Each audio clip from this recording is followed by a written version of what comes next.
Hi, everyone. My name is Nora Harry. I'm the Director of Operations for the Vaz+Harwood Team. You see Andy Harwood down there waving as well. Andy, give Hi, us a everyone. perfect. All right. So today we're talking about how to hire a VA, a virtual assistant, and leverage away some of the busy work or the work that is not the best use of your time as an agent or your time as a Director of Operations, and how a virtual assistant can be an awesome addition to your staff. And really just help up your customer service levels, your consistency levels, and more. And we also have Marjorie with us, who's one of our VAs and the Vaz+Harwood team. So Yes. glad to have Hi her here. guys. Hi.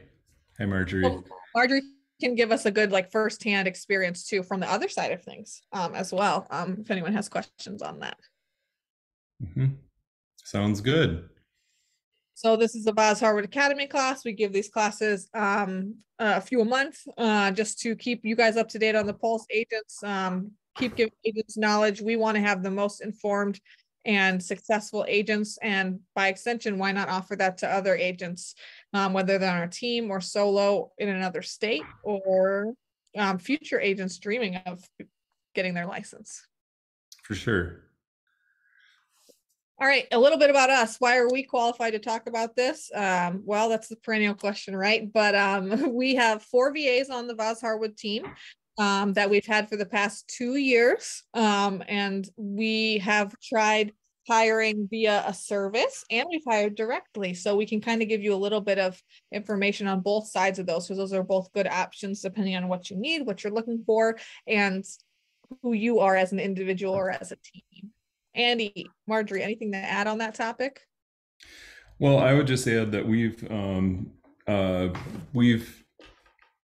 hired people here, okay, and then we've also had a VA team. So we've experienced the pros and cons of both, and I think we've learned that not only do virtual assistants, from our point of view, work really well. It all works out better than I ever would have thought. And so all the objections that I had to it when I was thinking about, we've just got to hire people here, all of that was pretty much gone. There's almost nothing that is really a problem.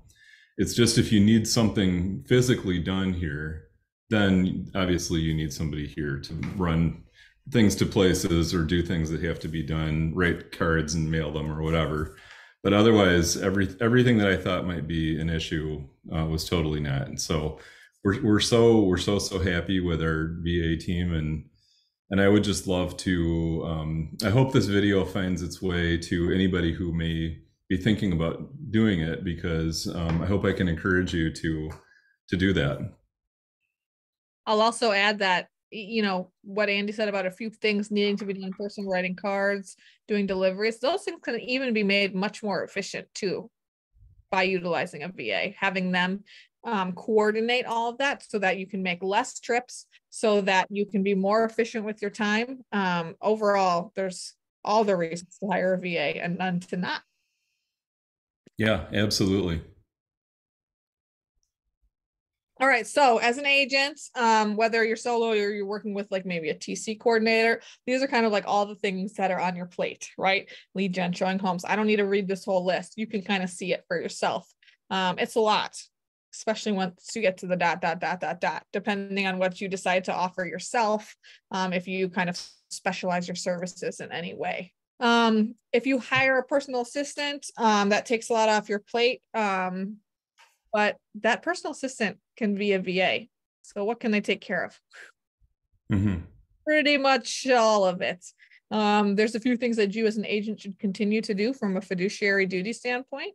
A few things that you should do from a bringing business in standpoint, because you are your brand, you are your business. So some of that shouldn't ever be offloaded.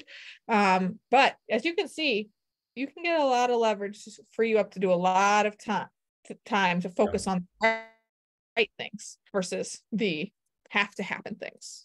We got negotiate offers on here twice, just to clear up any ambiguity. As an agent, yep. you have to negotiate offers. That should not be done by an unlicensed VA. That's a typo. That's just a typo. That's all good.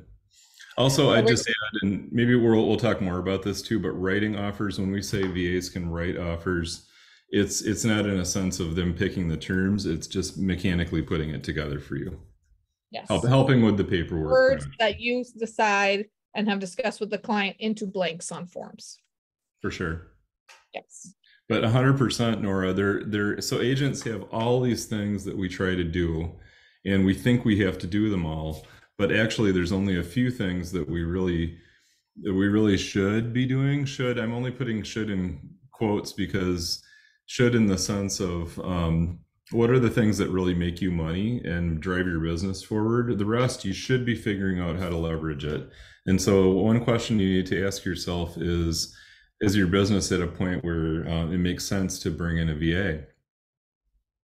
Or would you be planning for that maybe a year down the road or something and getting some ideas of how this all works? Totally. All right. So basically, if a regular staff member can do it, a VA can do it, because a VA is a regular staff member.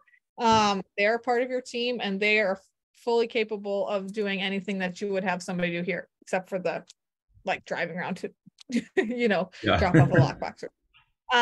So VAs are staff members, and you'll have the most success with a VA if you treat them and engage them like a full staff member. I've seen people try to hire VAs for, oh, do some data entry tasks, just do a task here, do a task there. And they don't fully engage their VAs. They don't fully like include them, give them access to systems, give them autonomy. And those are often the people I see that saying a VA can't do what I need, or a VA doesn't work for me. And I think a lot of the times if people have that mentality, it comes back from them not empowering their VA to help and assist.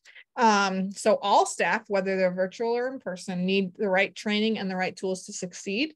And if you do that and you set your team up for success, then nothing but success can follow. I'd also agree totally, and I also add that a VA can do it. Anything you can do, I can do better. Um, Actually, a VA could potentially do things that you do better, and definitely on our team, I know that our transaction coordinators do better, like more accurate offers. I always tend to make a mistake or two, famously, but they do more of it, so they're used to doing it all the time, more than me. So there might be somebody who can actually do some of these things better than you would do them, or more consistently, maybe even more importantly. A lot of times we're struggling because we have things that we're doing. We know we should be doing them, but we have the kind of the systems in place. But then we get busy. We go show a house. What we have to show houses, all that kind of stuff, and then what happens is our consistency falls off. And so if you have somebody who is tasked with doing some of the things that a VA could do, then that's a huge thing. Consistency makes such a big difference, especially in the real estate business. Yes. And Marjorie, one of our VAs who's on this on this Zoom, just put in the chat, as you juggle things, you sometimes wish you could divide your body to attend to personal and business matters, and also exhaust yourself to do more. When you can delegate, we, your VAs, will divide and conquer. We are your extra set of hands. Yes. So true. Yes. Thank you, Marjorie. Yes. All right. So a lot of times people, when they're going to hire their first VA, they're like, should I use a service or should I make a direct hire? So there's pros and cons to both. We've done both. I could say with complete honesty that we now prefer to do direct hires. Let's review a little bit of both. So if you use a service, you're pretty much using a US based service that you'll have a contract with, and they'll take care of all the minutia. You put candidates in front of you so that you can interview them. They'll take care of the payroll. They take care of hour tracking. They'll require the VAs on their team to have certain computer and internet standards so that they can deliver consistent service. They'll provide a level of separation. They might give you an account manager, somebody who helps you, gives you coaching and tips on how you can work better, provide better training, etc. So that's all great stuff. So if you're someone who just wants to focus on the work and not on the back end of things, payroll, hours tracking, that type of thing, this might be for you. The cons to this though is you'll get like three to five candidates, and you'll have short times to interview them on like a Zoom video. And so you're gonna have to make a decision quick, because a lot of times there are other teams or agents that are looking to hire a VA, and they'll be presented with those same candidates. So if you really like someone and you're trying to sleep on it and think about it, somebody else could hire them because they felt that they were a great candidate before you can. So you'll have to decide quickly.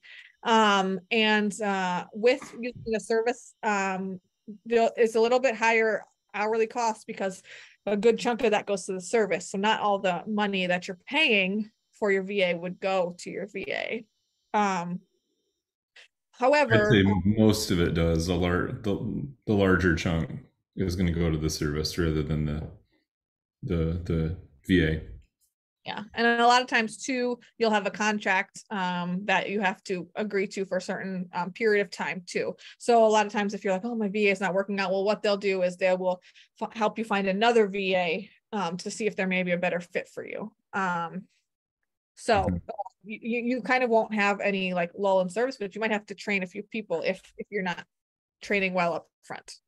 Yeah, there's pros and cons to both of these. And I would say a lot of people don't even realize that you can hire people directly.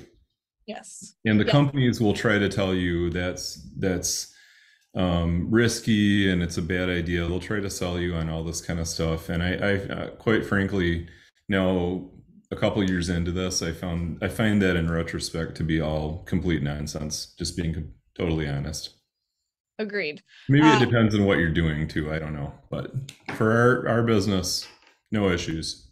Yes. So, and especially too, once you've made some direct hires, then you can, a lot of times they know people that are looking for a great situation where they can work from home, where they can, have flexibility of schedule, and just kind of really get into business for themselves. And that can be really great source of referrals for you to find other members of your VA team. We have 4 great VAs, like I said. So if you're thinking about making a direct hire, we can put the word out to our team and your inbox can be flooded with applicants. Because that's happened for some other agents who've asked us if we know anybody. Our team knows awesome people because they are awesome people. So if you hire directly, all that money that you are paying for your VA goes to your VA. It doesn't go to an intermediary service, etc. You can find your own candidates. You can take the time that you want to hire. You don't have to make a quick decision. You can do any number of interview rounds that you want to do. On the flip side of that, you do have to do the payroll. You do have to do the hours tracking. So you do need a few systems set up to be able to do that. And then you're completely responsible for hiring and firing responsibilities if you have to do that. We haven't had to do the latter yet because we have an awesome team. So those are a little bit of both. If a service sounds better to you, I've listed out a few ones that are popular in the real estate world for you that you could use to look into. They're all great companies. They all do a great job. I would say the biggest differentiator, the pro and con, I think, between these two approaches is, Nora, jump in with what you're thinking too. I think if you are kind of flying by the seat of your pants, for the lack of a better word, and you're juggling a lot of things, and you don't really have time to figure a lot of things out. It's very plug and play. So one of the companies can help you. They can take it's just leverage, right? They can just take all the management piece off it. You just get a bill to pay. You don't have to do any of the other stuff. If you've already got a team, or you're good with systems, or you've got some infrastructure in place, or have those abilities, have a lead admin, director of operations already that's here. So in other words, you're organized, or could be. Then I would encourage you to just go direct hire, because you're gonna find that you're gonna realize that you're paying a premium for all the stuff that you don't need, that you could do yourself. Mhm. Once it's set up, it's very easy. It's just the mystery of what do I do? How do I figure this out in the beginning? And then once the system is in place, it's really nothing in terms of keeping people paid and all that kind of stuff. So speaking of the system being in place, let's go into kind of what you kind of need to be Yeah, successful with a VA. And like perfect. again, this replace the word VA with staff member, because this is the same thing you're going to need if you have a personal assistant, the same thing you're going to need if you have bring on another agent onto your team, the same thing you're going to need with if you have a personal assistant, a director of operations, transaction coordinator, right? So like all these systems will help you be able to level up and grow. It might feel like a little bit more something to learn, but I promise you, your productivity and your organization is going to see the results from implementing some of these systems. We don't use all of these systems. These are just examples of some of them, but I'll go into high level overview of some of these things individually. So training, your VA, again, VA or staff member will be as capable as you empower them to be. So in order to make them empowered, make them capable, create evergreen resources that they can use to refer to. We know agents, you're out in the field, you're on the go, you're doing showings, you're in a consult, right? You're available, but you're not always available. So there needs to be resources available for your VA, for your staff member to keep learning, even when you're not immediately available to do a screen share, to answer questions, that type of thing. So start recording the processes that you do now before you hire anybody, right? The way that you like to pull a CMA, the way that you like to set up a search on MLS, the emails that you like to use at different points in the transaction, so that they have those, and it's never a guessing game of how you like to do it, right? Because everyone knows, every single agent that I know does it differently. And so just because someone worked for X agent doesn't mean it's gonna what Y agent does is going to be the same. So record those processes, assign homework, right? Have them do practice transaction steps, have them run a CMA on your house using your system, have them practice sending you buyer docs with you as the client, or with them as the client and you as the agent. These are all easy things that can be done while you're getting onboarded. Have them do buyer docs until they get them 100% no errors, right? Then you'll feel confident about having them do it with a real client. Anything to add, Andy? Well, just that we use Loom a lot. Which is a So, recording system. so as you do things on browsers and MLS, whatever, you can record things that you do very easily, and then it just uploads a cloud recording, and Yeah, you can you could share that. narrate while you're going. Like, hey, I'm clicking on this. Why do I do this instead of this? I do this. This step is super important so that XYZ doesn't happen, etc. Tango Yeah, is a option to record what you're clicking on and make a step-by-step guide, but it doesn't have that audio in there. So it's a little bit more, you can make it shorter and quicker, but will be less detailed. but whatever systems and things like this that you use, you need to document your processes, and you need to be very clear. People can't do things when they don't understand what you want. No, nobody can. And it's especially true when somebody's thousands of miles away. So one of the things that I've heard is that, yeah, I had a VA for a while, and he just couldn't pick it up. And it was probably on the front end of that, usually in most cases, I think. People aren't clear about their own what they want with their own processes. And so you can't be sloppy and then expect somebody else to clean it up for you. They can only do with what they're given to work with. Exactly. Yeah. All right, communications. You're going to need some way to communicate with your staff, with your team. And again, if you're just building getting an assistant, whether that's a VA or in staff, please, my gosh, don't text them. Oh my gosh, don't only communicate via text or email. Yeah. That's a Because nightmare. it's not super scalable. If you grow your team, then you'll have multiple text threads with different combinations of people. And then, if your phone, it gets too much data, you got to get rid of your text messages, etc. So set yourself up with some kind of other system to communicate. We really love Slack on the Vaz+Harwood team so much. It's an incredible, like multi-dimensional communication system. You can do voice calling, video calling. You can send files and documents really easily. You can have different channels to have different communications in. Tons of different users flexibility, setting up notifications for different times of the day, i.e. I don't want to get notified on things after 6 p.m. You can do that. Facebook has like a business teams platform too. I've never used it, but I've heard of a lot of teams using it now, and they seem to like it. Google also has like chat messenger, that type of thing. So you could be completely on Google. Trello is a great place to use to store your systems and your processes. I don't think it says chat function friendly, but it's a great way to communicate back and forth, like projects, to-do lists, etc. I think Slack is also free to start out with until you need more features. So nothing to pay for in the beginning, and it has a great app. The app I can use the app seamlessly on my phone or computer. Yeah, and you can pin things in Slack too. So like common bookmarks of things that you use all the time, or like resources that you or your team would need to use. It's very handy for when you're on the go and when you're on your laptop.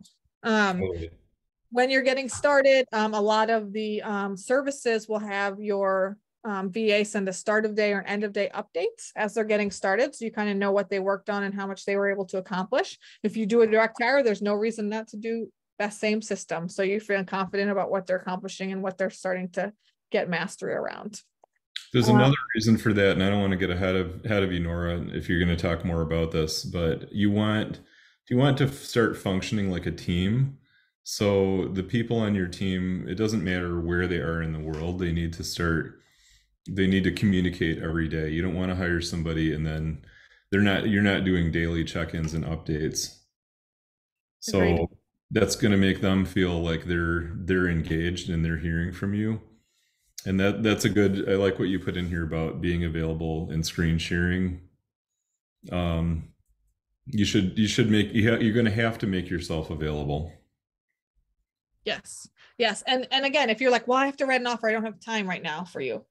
Well, of course you do. You're writing an offer on your computer. So just pull up Zoom and have them watch you do the offer on Zoom. Yeah. There and talk through while you're doing it. I talked to the client and they want to offer 275, but they want to do an escalation clause up to 300. Okay, so this is how I write an escalation clause in, blah, blah, blah. That's valuable. That's so hands-on. And like, again, explaining the why, showing your process, how you're doing it, why you're doing it. It's just going to equip them and enable them to be able to assist you further and more fully in the future. Mm-hmm. Totally. Never, ever suppress questions. Questions are going to be the lifeblood, because if there's a question on something, that means the process wasn't clear. So the questions will help you refine your processes, help kind of delineate out what your steps are. And like example, like, client A needs this, client B needs this. Oh, but client B is a little bit different. So what do we do if this situation comes up, right? By answering questions, you'll allow for complexity and for independent problem solving. Yeah, independent problem solving shows up eventually, but you can't expect that for a long time. It's just because there's a layer of distance there too, and that's part of it. But it'll eventually catch up, especially if you have a talented person, right? Absolutely. But in the beginning could be a year. Don't expect.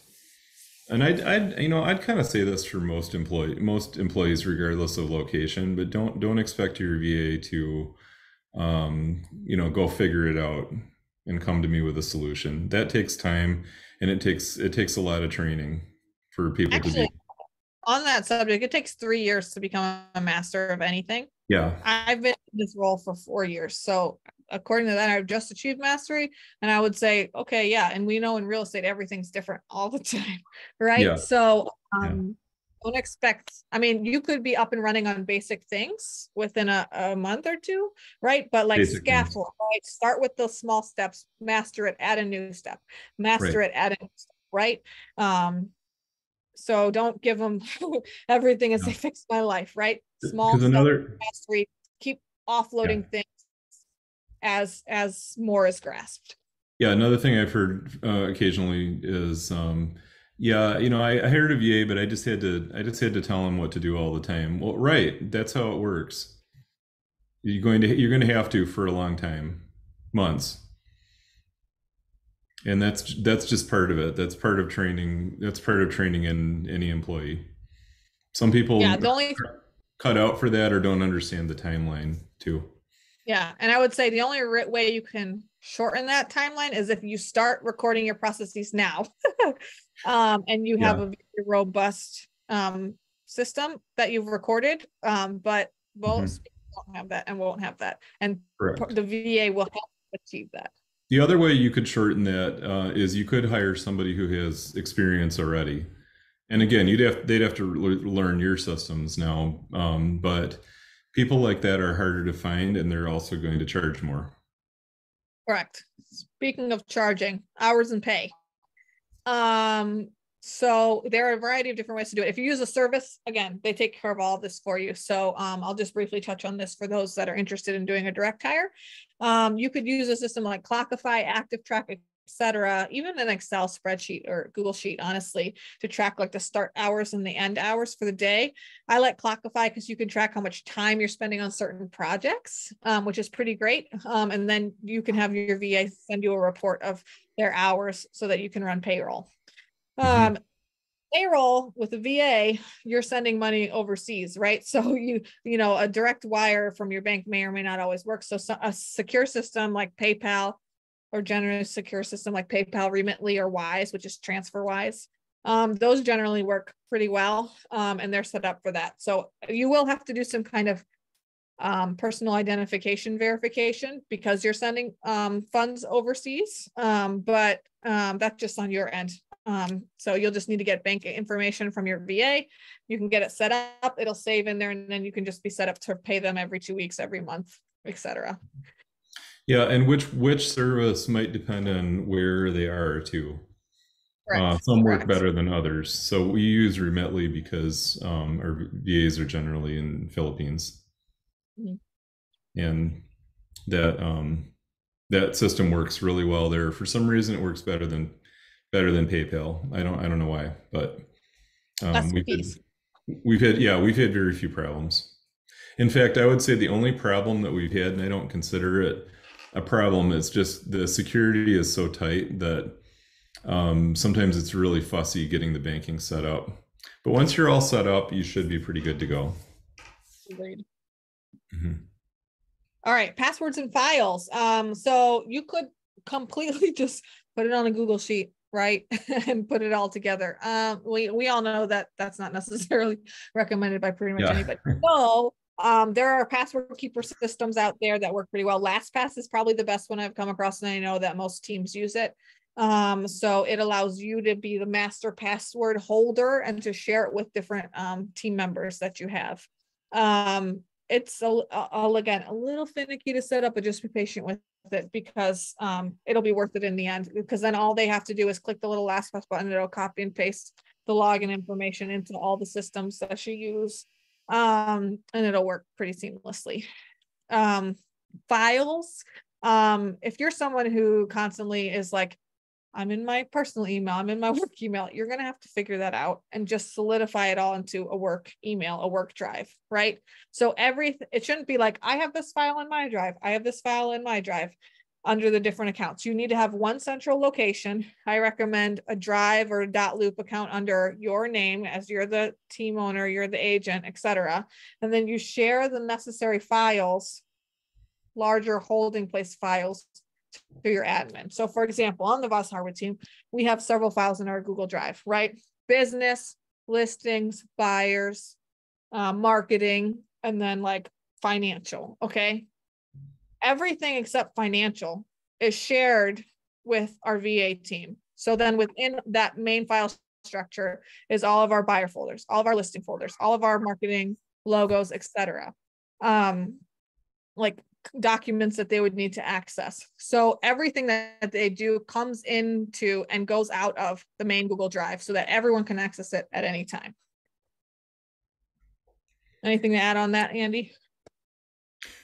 Yeah, the other thing I would add about passwords is if your password is like your birthday or something like that, it's a good idea to um, make some strong passwords for things.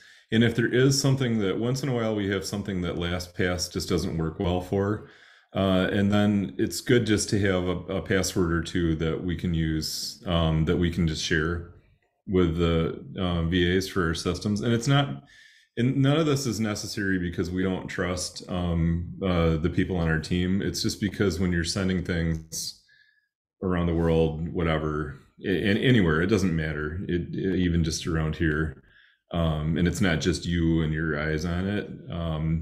You probably just want to have another password that you can use, just Does in your case. fiduciary duties extend to your team and anyone that's working for you? Yeah, yeah, yep. Yeah.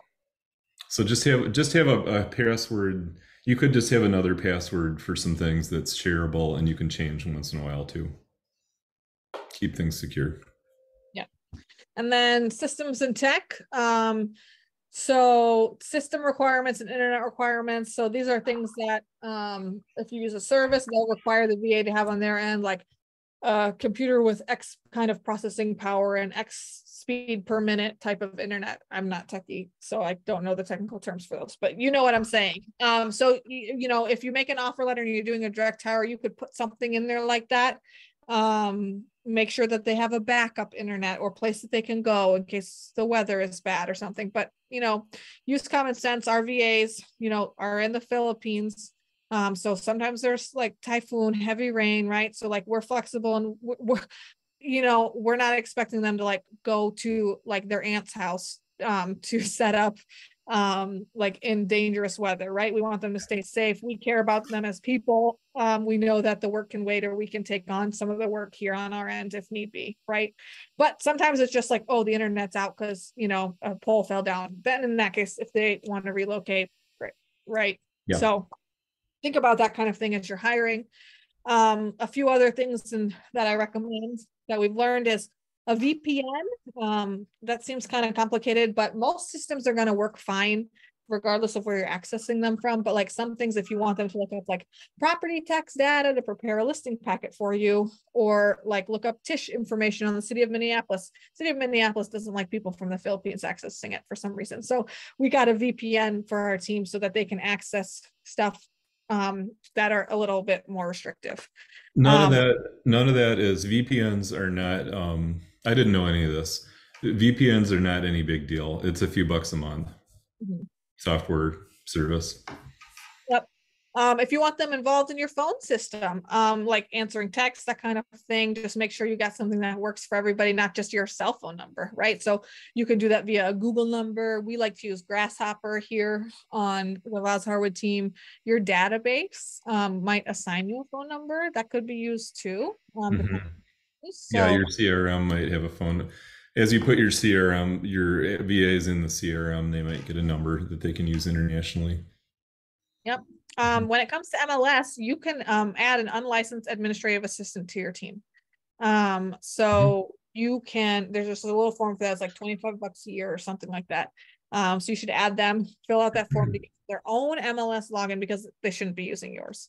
But if you add them to your ad edit team, you can have them have the ability to log in as you and work as you to like set up searches under your name, you know, upload the photos for your listings, you know, work on, you know, paperwork to send buyer docs or, you know, things like that. They can work as you, but again, I wouldn't have them log in as you specifically, because then you'll have two different IPs in two different locations. So they should have their own MLS login. And then database, your login versus assistant login. You know, some databases charge you per user, so you may or may not want to use that. But just think about, you know, how you want to work. Do you want to know who took care of something versus who didn't? Then you might want them to have a separate login. If you just want the tasks to get executed, you might want to just share yours. That's up to you to decide. Yep. All right, and that's what I have for you guys today. So and if there's any questions, we love talking about our VAs because we like to brag about them because they're awesome. But also there's a lot of technical things sometimes that come with training and onboarding. So I hope you do it successfully. And if not, and you're wondering what you can do to improve, we'd love to chat about it. I was just going to add to treat your VAs like you would treat somebody here in terms of, well, no, assuming you're a good person to work for, just be a good person to work for, and be reasonable. Understand that they might have something like the weather that comes up occasionally. They're going to need maybe to eventually have time off, things like that. You're going to have to start thinking about those things. You might not have to on day one, but you're going to have a lot more people who are excited to work for you, do better work, maybe refer people into your business if you provide a good work environment. Make sure you're always providing a good work environment. Yeah. And I would say on that topic too, like some people are like, oh yeah, I can hire someone to work on Christmas. Well, do you want to work on Christmas? No. Other people want to not work on Christmas too, right? The business can wait a little bit. Like unless there's someone that's super busy, even if you are someone that's super busy, the world can pause for holidays that are important to you, right? So, same thing for weekends. Like, PA is like a staff member. They should still have a 5-day work week. Everyone deserves to have a 2-day weekend, depending what day it's on. Yeah, one thing we didn't talk about too is hours. We could touch that really quick too. So, of course, the times are shifted depending on where you are in the world relative to each other. And you're just going to have to take a look at your business and when you need things done. You may be able to have a VA work on a shifted schedule from you. So they could start at noon your time and work till 8 your time or something like that. It depends on the job, the type of work, and what works. And then you can advertise that job post, that job opening for those particular hours, so you can find people who are willing to work that, have the flexibility, or it works for them. Mm-hmm. And when we say willing to work that, we mean that most of the time, pretty much, Philippines, for example, is like 7 hours ahead, a little bit more, I think. So like a lot of times our VAs are actually working on a night shift, basically, to accommodate our working hours. So, you should be upfront about what the times are with anyone you're looking to hire. Most people, though, especially if they come in from a referral or a system, they'll know and be prepared that that's what the hours are upfront. Right. All right. Well, thanks. Great. We'll be sending out the deck to everyone who registered, and we hope you got some great tips from this. Thanks, Nora, and thanks, Marjorie and Carl, for joining us. Thank you. Thank you. Bye-bye. Bye-bye.